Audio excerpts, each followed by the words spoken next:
for the bare necessities, the simple bare necessities. Hello and welcome to episode 111 of That's a Shame. That's 3 ones, they're in a row, in any order you want. I'm Isaac. Joining me, resplendent on the floor, is Declan D. Lane. And why am I on the floor? We're back in our unorthodox recording venue that is otherwise known as the living room. We don't always call it the unorthodox recording venue in day-to-day life. Bryony, I meet you in the unorthodox recording. Cool. Do you mean studio. Just to check, is that it's the living room? Yeah, that's the living room. Yeah. You could just call it that. No, sorry, got to be we don't. That's not how we live our lives. We're sensible, reasonable folk with sensible, reasonable names for the various rooms in our flat. So why have we come back here? Well, it's a Sunday. It's a fun day. It is. It's a Monday, actually, because we've left it till after midnight. Yeah, obviously, but the spirit of Sunday, fun day, is still permeating every word and every syllable we utter. Obviously. And as part of that devotion, I suppose, to fun and to novel experiences, we thought, let's move it out of the traditional recording venue and not take it to the streets, because we did that with Block Switch Proj, and it was great, but kind of had its time. Yeah. So we thought, what's kind of halfway between my room and the street? And in a sense, well, there isn't one, because my room actually backs onto the street. So it would be, hanging like halfway out the window, yeah. But halfway between my room and the garden, that's the living room. The unorthodox recording space. And here we are, back again. It gives it a different vibe. Yeah, it does. I think it forces us not to be quite as formal as obviously you know we are in the Wednesday episode. Painfully formal up till now. I think, that's the most common email we get is like, guys, tone it down. It's great, but I can watch BBC News if I want to get that level of professional insight and research. And obviously our famous impartiality. Yeah, it's evident in every word we say, and then come up with like the antonym for balance, because that's how you have to do it. Like if you have, for example, someone on your program who says, "Oh no, guess what? There's climate change," then you have balance. You have to say someone who goes, someone who used to work for Exxon Mobil's like lobbying department and say, "Don't worry, there's none." There's none. Yeah, it doesn't happen, because otherwise, like people might be confused, and it would be really bias, bad, isn't it? That's bias. Yeah, in the most because if you just sense. lean towards the facts. And you don't have time for any kind of mindless, and probably fatuous surreptitious speculation, then or misleading information. Then what are you really doing to service the license fee payer? They say like facts don't care about your opinions. They say like facts above feels. But I've got to feel balanced as a climate change denier. And every time I see the BBC even suggest that there's a problem, then I'm going to be writing in and saying, what about the other side of this coin? They actually stopped Points of View because it was just you. It was just me every week. Yeah. I used to like Points of View. Do they still make that programme? I don't know. I've never seen it anywhere. It was on very early there, wasn't it? Or it was like Sunday mornings at 10 a.m. or something. Oh, I wouldn't have seen it then. No. Points of View is a programme where they just collated all of the correspondence that singularly dull people would send in about programmes as varied as last Tuesday's episode of EastEnders reminded me of an episode from 20 years prior and standards are slipping. Yeah. To your coverage of the Iraq War has been rather one-sided, and there was no delineation between the seriousness of the topics. Someone complaining that Poldark was unjustly representing assault and patriarchy, and then someone the dogs on Gardener's Well don't look fed. Get Monty Don arrested. Yeah, it was weird, and also because the BBC has access, obviously, to a roster of a lot of actors. They were all over dramatised readings of I'm Judith. What's going on RTV? I don't know. For some reason, RTV just flickered off and on, and now Stuart Lee is standing in his underwear, buffering for all the world to see. I'm going to turn it off. Turn it right off. Just hope. Yeah, that's part of the Spooktober scene, though, isn't it? TV's turning on. Apparently, Monty Don's PR lady. Go on. Total cunt. Oh, people won't know who that is, and I only just know. He is the nice but dull man who presents Gardener's World. A nice but dull show. Yeah. And apparently my friend who was here over the weekend, friend of the show, Emily, was at a literary festival over the week, Yeah. where he also was, and they were like, she was like, oh, I'll go over and say hi and get a photo, because her dad is obsessed with gardening, and indeed with Gardeners World. They call them Donny boys, if you're a big fan of Monty Don. Montos. But the PR lady literally just slapped her out the way and was like, no, Wow. I'm afraid not. That's fun. We'll have to delete this episode if either of us want to be in like professional TV gardening in future. I So think just people need to know that like you've heard this now, but don't be spreading that. News. no, yeah. And don't say it came from us. Like maybe say unknown, reliable, handsome sources. Close to the garden. yeah. Have said that the Donny boys are following a false idol. But yeah, here we are. Happy Spooktober to you again. And to you. Anything particularly spooky going on in your life these days? No, just unlucky. Really. Which is its own spook. Sort of spook, It kind of implies that perhaps the ghost of an unfortunate soul is following you around, trying to like pass on some of that. And have been for half a decade, you say. At the very least. It's a comprehensive stalking. They sit here on the sofa next to me while I play games. Well, they've got nothing but time on their hands, No. ghosts, have they? No, exactly. Someone who doesn't have a lot of time on his hands Nice segue. is my dad. Oh, no. What do you mean? Well, no, he does, thanks to the wonder of, I was going to say the NHS, but actually because the NHS is underfunded, this time it's of private medicine. He's having some heart surgery tomorrow. No. He's having a little Feel pacemaker sick. put in. Oh! But here's where it gets worse, and this is what I wanted to say that will really haunt you. Oh, no, because I'm already really on edge. So obviously they're having to open up the heart, Right up. open up the chest, open it up and pop stuff in. Fucking mental. But they're doing it under local anesthetic. anaesthetic. So he'll be awake while people are just fiddling around in his heart. No. What are your How thoughts? is that possible? The thing is, like, people who are in medicine must think, wow, we've come such a long way. But to me, that is like 10 steps backwards. I would want to be 99%. You'd rather be like trepanned. Yeah, I'd rather like just never even remember like the 3 weeks leading up and maybe the 2 years after. That's very bad. I know. Oh God. I was like, make sure they don't tell you any jokes or anything. Or say anything stressful. Well, this is it. He said that when he had one of the angiograms done a couple of months ago, which is where they like going through the vein yeah, in it's your all right. wrist, I'm all right for too much info. straight in and like where the pulse is. But he said that the guy like was feeding the wire in, and then went, oh, sort of hit a bit of a dead end there. That's not. And my dad was like, oh, and then the doctor went, we could try and sort of force our way through there. And my dad went, all right. And then he went, and then he went, but that could cause a catastrophic bleed out. My dad was like, them odds. Let's maybe put that one to the side. What a weird thing to say. Imagine someone saying that to you while they had a wire already Inside in your heart. Circulatory system. I know. Oh God! Well, we sent him our best wishes at TAS, and also alongside those wishes is one of those like don't ever mail this address things that you can send to the post office, where they stop giving you any more information. You don't want to hear about it. I don't want to know until it's all I'll done. give you a little video. I think he's having it filmed, so I'll just send that on. That's all right because you want to keep that under wraps. I had a dream last night. Okay, if it's far away from the heart, then Don't you worry, it is. But you may remember that yesterday I told you about a dream I had the previous morning, in which you had like tried to strong arm me into like paying you back, like you were you'd suddenly become some sort of Chicago loan shark. Declan, come and have a seat with me, boy.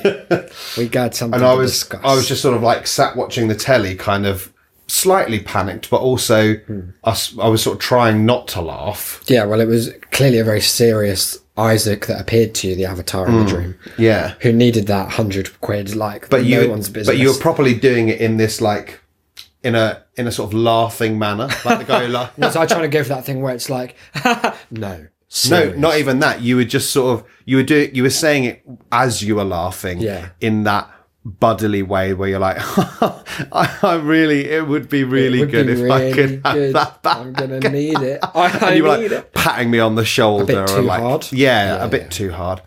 And then what was funny was that you did this in a really kind of sinister way, and I just sort of was like, yeah, that's fair. I'm earning again now, so I can do that.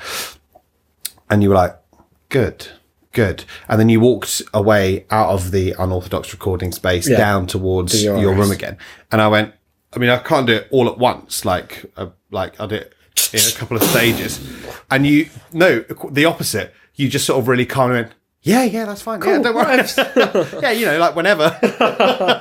Like it's just a dream act. Like it was almost like you'd sort of had to like really puff yourself up to do it, and had gone in expecting more of like a reaction, and I'd just gone, or like a bit more of a fight, and I'd just gone, yeah, and now you were like a bit embarrassed to have taken it so seriously. I don't know how it reflects on me, this dream, because I don't see that as my approach should be probably just to start stealing. Yeah, that's what I assumed. Just like your laptop. Now that things have gone missing from my room, it's clear as day. I'm not even hiding anymore. They're listed with pictures of the former I go in owner. to record this show with Isaac, and he's just got my TV in there. But this morning I had a dream. I was like, again, I was in and out of like being asleep, and that's the best fertile ground for dreams. Yeah, isn't it is the in and out. And I had like various dreams. One about like working somewhere like new, and there was like some sort of catastrophe going on, and another I can't quite remember. But one that I thought was hugely relevant was that I don't remember quite how it started. It's one of those ones. That's I don't know how I got into this situation, but I'm aware that you and I are in a room. Okay. A kind of like like we are now. Sort of venue space. But it's a sort of venue space that seemed more like it used to be maybe a cafe. Okay. So a bad venue space. It was like windowed out onto the street, like entirely windowed front. Tea bags with everywhere. a sort of like a bit of a, where the windows are parallel and then the door is like inwards just a little bit. And it was entirely empty apart from there were just rows and rows of chairs. Sounds like a show we put on. And there was a stage, but we weren't on. It was like only a slight one that's like just maybe a foot off the ground. But we weren't on that. We were just in front of it at like a little school desk, as it were, set up, and we had a laptop. And I wasn't quite sure what it was that we were doing. But then I became immediately aware that what we were doing was a live episode of TAS. To no one. No, in front of a packed house. Oh, really? Yeah. A packed house that included, I'm afraid to say, none of our supercons. Oh, no. And a lot of people who I think we just like corralled them in off the street. That's how it like we has to hadn't. be.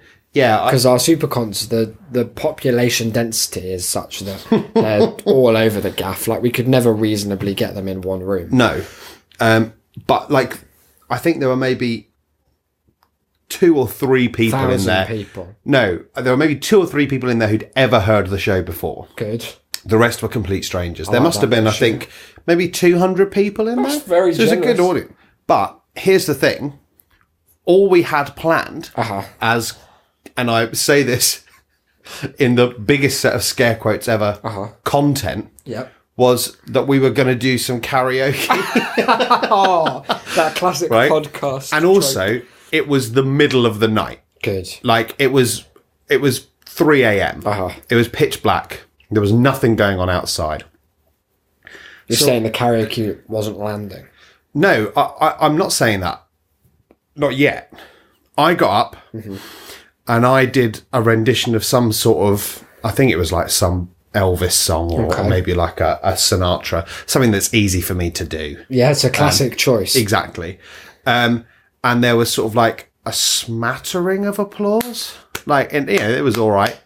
I don't even know if we were recording it. This is the thing. But anyway, prepared. So I went and sat back down and we were there.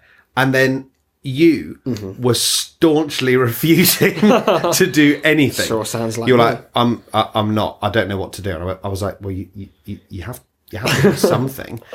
And meanwhile, the room is deathly silent. No one's saying Did a they word. think maybe it was part of the show and it was like a meta? We're like, oh, look how unprepared we are. I think they were just really annoyed. Oh no! And I've so- let my audience down again. And it was like, this went on for minutes. I was just scrolling through Spotify, just suggesting songs to you, and you were batting them away. Like, no, like too fast. No, Too it's too high. iconic. Not iconic enough. And you were just, and then someone was like, "Is there going to be any more?" and I was just sat there. You were like, you weren't even facing the audience. You were just sort of like facing me a bit, leg up on your knee. You were on your phone, and so I was like, I'm trying to like look through here. Can you? And you were like, no. No, sorry, I've stopped engaging. So I had to be like, yeah, just a technical difficulty. We'll be back Anyone on. like double Elvis? 2 for 1. And then the complaints started coming in. That's And they're like, are there any? You said there'd be snacks. Wow, did we? Yeah. I was misguided. And well, this is it. Is I didn't know anything about this. I'm assuming it was you who Yeah, said this to it get was. people in off the street. Thanks. How I And I was used like, the did you popcorn bring any snacks? And you were like, no. I meant audio snacks. Oh, you see, now you didn't specify. and No, they I were know. But then you also refused to clarify that afterwards. So I had to do it again. And then one guy stood up with the single greatest complaint ever. I don't know which part of my mind Generated it. thought this up, but at whatever time it was, 3 a.m, this guy stood up and went, "Come on, I'm missing my therapy for this." Wow, what an error. It just Why did he do that? Like you'd sort of hounded him in off the street, and he was like, "I'm off to my like." No, analyst." this is therapy. This is better than this therapy. is food for the soul. Nourishment for the mind. Come in. There'll be popcorn. Audio popcorn is what I meant. Oh yeah. So What do you think that says about your subconscious view of the partnership? Strength to strength, no, falling apart at the seams. I think Days are numbers. I think it betrays an underlying fear that if it weren't for me, there'd never be content. That I'm always at the last minute having to come up with a feature. Like a content engine. Yeah, and you know, I think that the snacks in this dream, What are they metaphor, representative of? They're representative of the rap feature. Because you kept promising it, and I've then been roping people in, like new listeners. I've started tweeting people like, remember, "Want to hear a like, cool rap?" Because remember, like, we were supposed to be singing, and then you were like, "No, I'm not doing it." Nice. Anyway, we were saved. Sun's come up by now. God, The room's so half it's a long show. room's half empty, but I've managed to grab some more people in. And I don't know why, because there was nothing to be done when, from behind a curtain that hadn't been there before, at the back of the stage, steps. I'm picturing it. Who? Give me a clue. Is it Someone we've mentioned on the show before. famous person? No, Oh, right, okay. Like a friend then? you've never met them. Ah. I don't know. I've never met so many people. It's hard to narrow it down. It was Gandhi? close. Glandis. Glandy! That's what I call her. Glandis stepped out from behind the curtain. Glandis from the pharmacy where Declan works. And she started belting out some song that I have no idea what it was. But belting it. But you were inspired by this. I would be. And yeah. hopped up to a piano that also hadn't been there before. Came up through and the floor like started Elton just John. playing along. You were like You were improvising some jazz, even though she was doing some sort of power ballad. Yeah, it worked. You know, it it worked. just. No one thought it would, but we meshed. And the final seconds of this dream, where Glandis belting out this final fun- note, you like riffing on the piano, some great There's like big smoke finish. coming off it. and then absolute deathly silence from the audience. Nothing. Ah. You just left. You stood up and just walked out the front door, and I was just left to be like, well. This has been that's all episode Twitter at that's a shame. Everyone pod. just like, no one even booed. No one came up to complain. They just slowly filtered out, like at the end of a school assembly, and just left. That's very good. And as I can only assume that I was left to pay the fee, pay the venue, clear the stage, talk to that guy's therapist about why he's missed his appointment. He's probably on probation. He's probably like jumping from a bridge somewhere now, because we've only made him sadder. What I'm hearing from this dream, I've taken the output that you've sort of spurted across the URS, the unorthodox recording space. It's gone through my ears, through that it's not really a prism so much, because prism's kind of, I think like refraction. I think there's an element of manipulation going on. I prefer to think of just separation. A perfect, like a glass cube. You've seen one of those, through which the light just beams. Yeah. And so through that cube, the information that I'm hearing is that you are worried that Glandis is not very good at singing. That's a real issue for you. And you think that you can't trust her. No, I know she's not very good at singing. Right. So what's the issue then? Because that seemed like the only subconscious thing that the dream might be telling you. It seemed like you're worried that Glandis is going to let you down in a big way and force you to kind of mend things afterwards. Like a bull in a china shop. She's gone in, guns blazing, but with nothing to kind of follow them. She was firing blanks.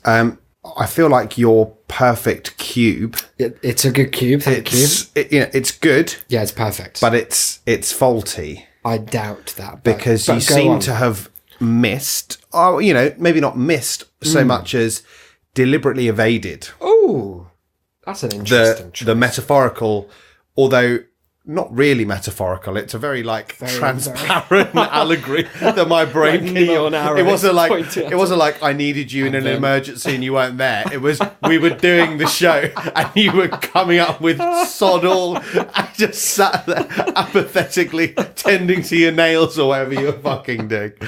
That I worry sometimes that Glandis is not enough. No, I just worry because you are. How shall I put this kindly? A free spirit. Yes. One mercurial. Like a kind of god. No. Yeah, like a sort of god that can't be harnessed by I'm thinking the mortal realm. I'm thinking more like just a cat. A cat god. Sure. No, that's just fine. Like just a regular let's meet in the middle and we'll bog say standard god. Cat. Okay. So like who could be lovely. Yeah. Right? It is. Yeah. But if you don't want to do something, there's no force on heaven or earth that could move you to do it. It's something that because in an interesting example of this, almost like the sort of training mode on a game, the clearest example of this is that you also refuse to admit that or tell that to anyone. So it has for the last 4 years been my job to explain to people that if Isaac says he's not going to come to your event, you being like, oh, go on is not going to do anything. You could change the venue to our flat and he'd stay in his room just to not come to it. You'd go where they were going to be. And so I suppose that there is within me this underlying concern that one day you might just wake up and be like, we're never doing the show again. or more fundamentally, wake up and be like, look, this friendship has been good. we've had a decent run to a wolf. we've had a decent run at BDDD, but this is the end of the road. Well, look, I feel I've got from this everything I'm going. I've eked out all the quality. Like something you might put in a sort of bogus resignation letter. Moving on to better things. Yeah, there's a bit in 500 Days of Summer where he. Just like a brief recap of the characters. Joseph Gordon-Levitt's character is in love with Zooey Deschanel's character, because who isn't? But he's also like quite needy and insecure and is like trying to have a really serious relationship, whereas she's like a kind of capricious, insensitive, all over the place figure. And there's a bit where he's like, I just need to know that you're not going to wake up one day and like be done with me and have moved on. And she just looks at him and goes, I can't give you that. No one can. Yeah. So somewhere between those two Are extremes. you the Zoe to my Joseph? Is that what you're saying? What I'm saying is, it's clear as day to me that Glandis is psychologically abusing you, and that she's driving a wedge between one of the most productive partnerships since Lennon and McCartney. So I've got to go into work tomorrow. You don't have to be her slave anymore. You can fight back. You're right. Can and must. All right, I will. Cool. I wanted to ask you another thing. Go on about It's a that. completely different topic. We just watched Oh, God. one of the most I was hoping we weren't horrific... going to have to talk about Well, it. we don't have to talk No, about I it think much. we should tell people where to avoid it. You can avoid it on YouTube Yeah. and Reddit. But basically, we just watched one of the most horrific cartoon nostalgia ending videos of all time called The Scooby-Doo Project, which was an inexplicably commissioned Really odd. 15-minute short or 10-minute short in which the Scooby-Doo gang go on a near identical trip to the Blair Witch Project. Yeah. It's complete with the most haunting quality, which is that it's just in the woods, like it's the real woods. Yeah, it's And live they're action the woods. 2D people in the live action the woods. And they're like hauntingly animated at times. Yeah, to the point that one of the shots is of just Fred standing there, but I thought that was the monster In the because he's darkness, just yeah. like standing like a big 2D freak. And it's really like quite well done in that because it's at night and he's just very brightly lit up because he's in the camera spot and everything around. He's made out of the colour white with the white pencil.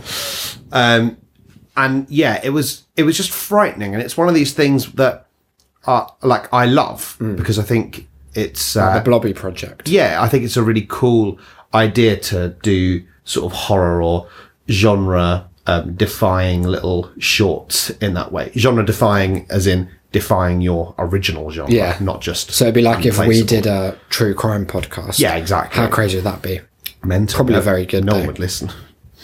But it made me think more generally about something that I was reading yesterday, which is about the interaction of the real world and the artistic world. Okay. And there was a thread on Our Movies yesterday about something that like most people know about anyway, but that at the end of Lilo and Stitch, originally, instead of the spaceship chase, it was supposed to be that Stitch commandeers a Boeing 747 and flies it through downtown Honolulu. Right. And it like crashes through buildings.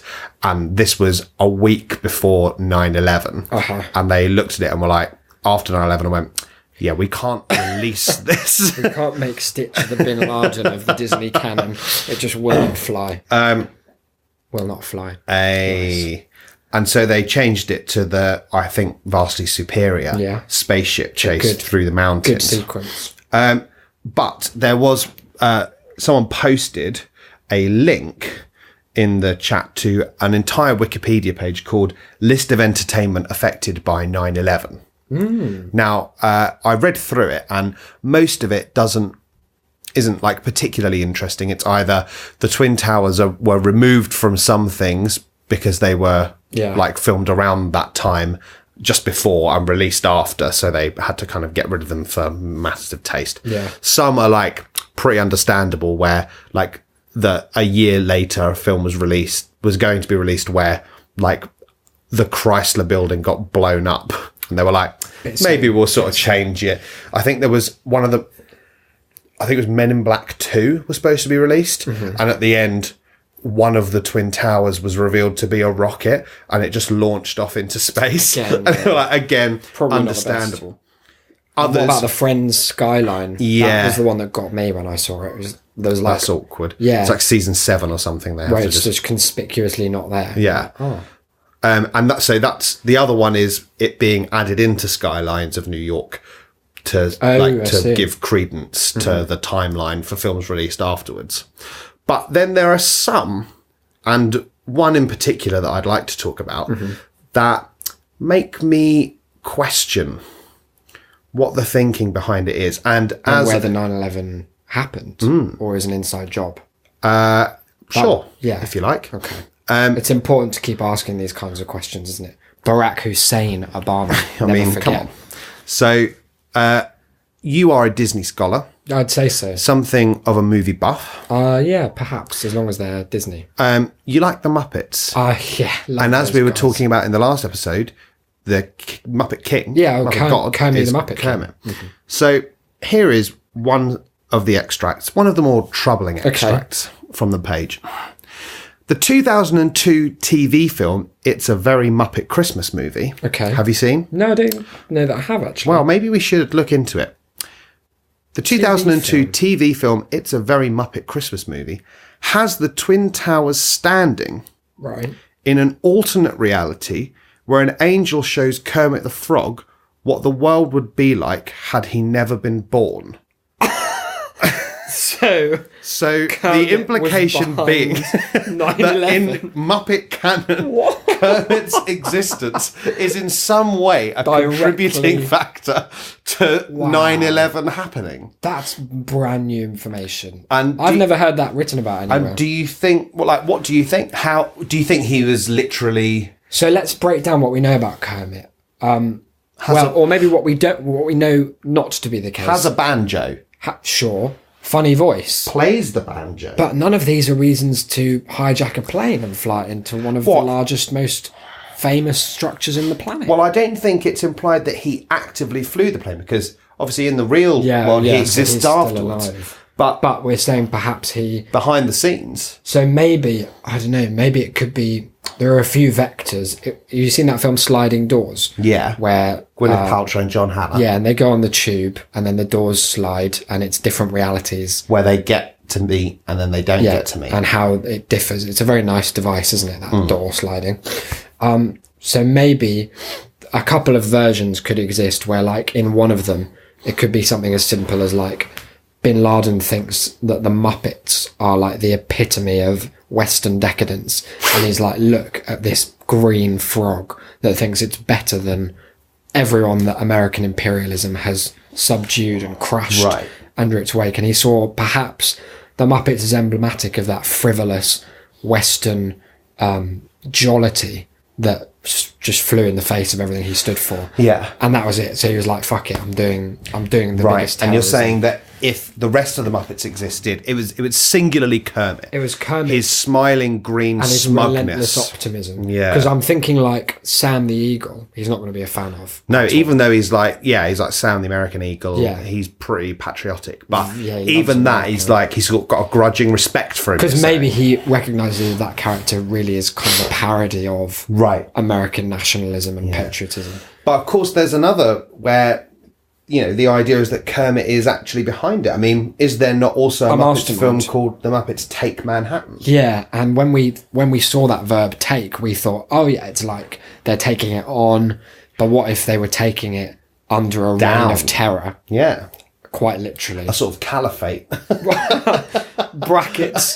Muppets Take Manhattan bracket into a new world order / caliphate. Felt caliphate. A califelt. That's so many different crimes that you've done. Because it seems Well, like... we know he's got the brains. Because, it's released 2002, so there is a chance that it's just because they forgot to take it out. But given that there's 50 different films and TV shows on here, some of which I literally never heard of, where they went, get rid of it, take it out, years later, going, seems a bit tasteless, And the Muppets, too soon. it's famous for its attention to detail, even in these TV movies that no one's seen. That it seems like it has to be either that they left it in deliberately, or if it was filmed after, deliberately put them back. Because it doesn't say they're seen in the original universe where Kermit had been born. It just says that they appear in the alternate universe. So is this film just them doing Christmas Carol again? No, I think it's them doing... It's a Wonderful Life. It's a Wonderful Life, yeah. Okay. So, I mean, troubling. Yeah, it is troubling. I think it's made me casts kind of... He's the kind of dark character, shadow. Kermit, that there are incarnations of an evil Kermit. I don't know if you've ever seen... I think in one of the recent movies there's an evil version of him. And properly puppeteered, that frog can look devious as sin. So what I'm wondering is perhaps in a kind of series and decade spanning arc to rival, some of the longest standing twists in pop culture history, or even just riddles in general. What if many years ago, original Kermit was killed by this devious twin, and since then he's been plotting as a kind of sleeper cell the overthrowing of Western democracy? I would pay a good amount of money to see a Muppet reworking of the TV series Homeland. Yeah. In which there's this idea that Damien Hirst, an American soldier. Damien Hirst. Damien, he's put a shark in formaldehyde and now he's ready to go. Damien Lewis. Yeah. An American soldier who's been kidnapped by the Taliban for a decade or something, comes back and they're like, oh, is he or isn't he a terrorist? Like, has he or hasn't he been terrorized? Or indoctrinated, brainwashed, turned to a fundamentalist Islamic view. Who would he be played by, just quickly? Which of the Muppets? Kermit the Frog, yeah. Okay. Like, can I just get a bit more casting down? Mandy Mandy Patinkin's character Saul. That's got to be Fozzie Bear. Absolutely. He's got of course, the gravitas. Claire Danes, will probably just have to be Miss Piggy, just for that sexual tension between them, obviously. I suppose so, yeah. Pre-exists. And Claire Danes an actor with a lot of gravitas. A lot of Piggy, a puppet with a lot of gravitas. Absolutely, famously. So, where we have to see whether or not this Kermit can be trusted. Well, I'm certain that we can't trust him as entirely as we once thought. No, that's for exactly. sure. He's going to have to work extra hard because I watch Muppets Christmas Carol every year at Christmas. Yeah, and now he plays the Bob Cratchit character. Yeah, and I'm wondering what he's been doing to Tiny Tim. Yeah, oh God, the mind boggles, doesn't it? Because they say get them when they're young if you want to turn them into terrorists. That is what they say in that book you wrote. Potentially, there's been a great deal of brainwashing, showering. We have Reddit account Degjo Good account to thank for this find. Someone called Victor Blimp Muscle posted, this is an interesting wiki page to read, and then linked to list of entertainment affected by 9/11. And Degjo replied, quoting the section about Kermit, followed it up with, that green piece of fuck.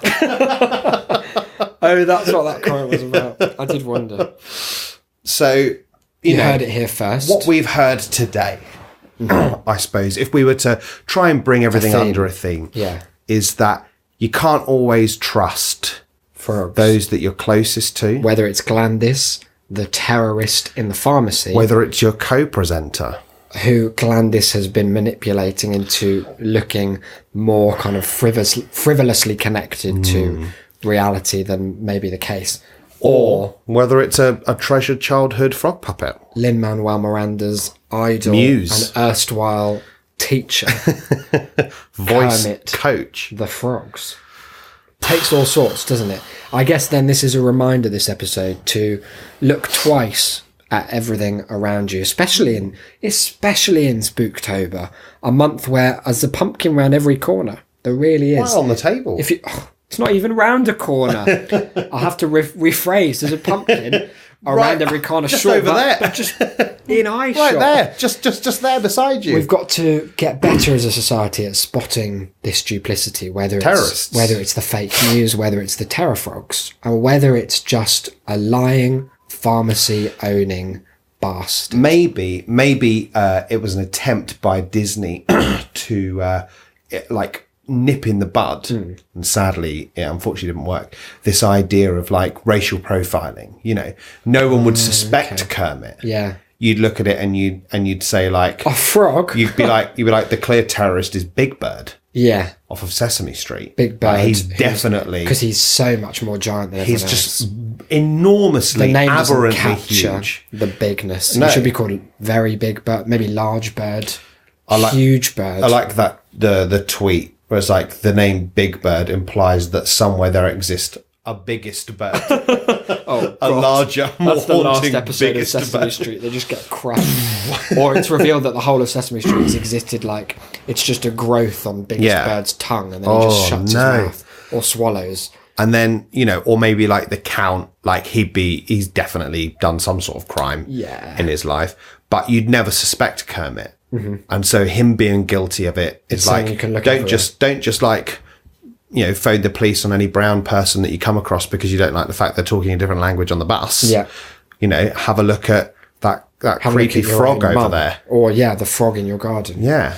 Yeah, that's a good message. A message of unity, sure, but a unity based on suspect everyone, trust no one. Like, try and isolate yourself. Society's a myth. From as many people as possible, because every man is an island. That's what I've heard. That was it, the famous That's the poem. message about a boy, wasn't it? It was every man is an island. Every man is an island. Don't trust anyone. And keep a knife under your pillow. and don't play that song Definitely by Rascal not. Flatts in Assembly. Don't fucking Heard he do it. had a good song. I heard he had it. Stop it. Don't be doing that, because Kermit, meow, dead. Straight on you. This has been episode 111 of That's a Shame. You doing a plug? Are we doing a little plug? Yeah, we are going to do a plug, but I think after we've sown these seeds of distrust, people may doubt that we even honestly mean that we're going to provide them with the value that we say we are. Perhaps my dream has filled them with a dread that maybe one day they'll wake up to And the a little show's no tweet more. Well, from one of us. think probably, about it, Probably guys. me. So This is the golden age where you and we exist in harmony. Because one day, somewhat contrary to the message we were just. but I'm coming back to that Right, message, okay, because good. I'm saying, like, this bit's good, but even whilst you're sitting there or wandering around public transport, enjoying, I'm sure, another great TAS output, it's with the knowledge that we're all going to die eventually, whether that's in the sense of the show just crumbling into dust under Glandis's big thumb as she squashes us like bugs I feel like into she's the being firmament. maybe unfairly vilified. Very accurate character description, or whether it's our own physical deaths taking hold of us and turning us into worm food. This is as good as it gets. So send us an email, tass@shame.city, or via the website shame.city/contact. You can find us on Twitter for some more musings on mortality and the case for death. Sure. That will be That's a Shamecast. Yeah. If you need to send any kind of words of encouragement or protest to Isaac's deaf ears, then you can find him at IsaacBD. Otherwise, just send them on to me at DE-Delay. Yeah, if you could actually send them via Declan. I prefer not to deal with that sort of shit. I'll do the difficult bit of knocking on his door and passing them on. Ever more tentative, like Trunchbull's office.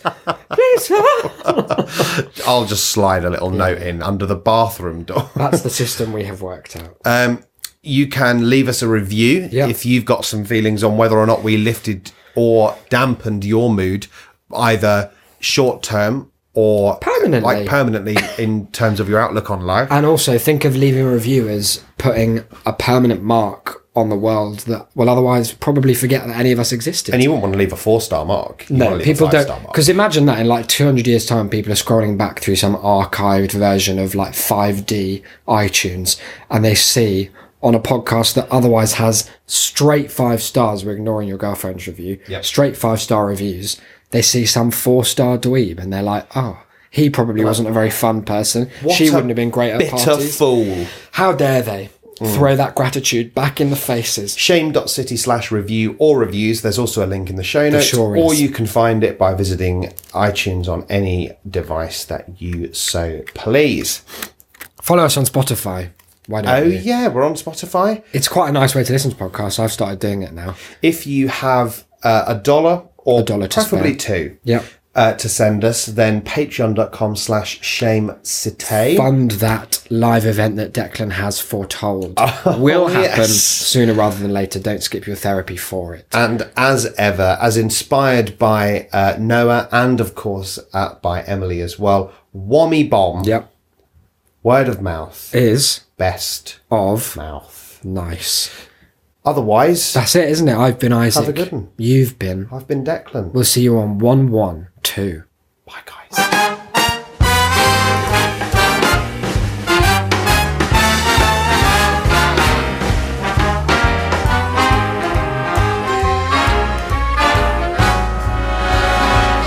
Look for the bare necessities, the simple bare necessities. Forget about your worries and your strife. I mean the bare necessities. Oh, Mother Nature nature's recipes that bring the bare necessities of life. Wherever I wander, wherever I roam, I couldn't be fonder of my big home. The bees are buzzing in the tree to make some honey just for me. The bare necessities of life will come to you.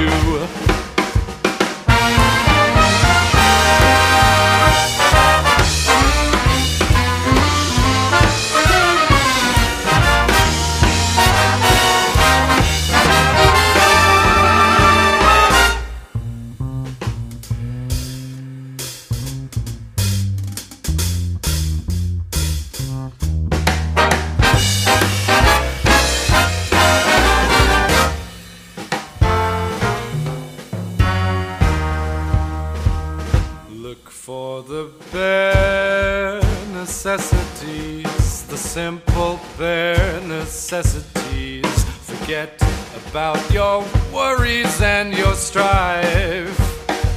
I mean the bare necessities, oh Mother Nature's recipes that bring the bare necessities of life. Wherever I wander, wherever I roam, I couldn't be fonder, my new home. The bees are buzzing in the tree to make some honey just for me. The bare necessities of life will come to you. Necessities, the bare necessities, the bare necessities of life will come to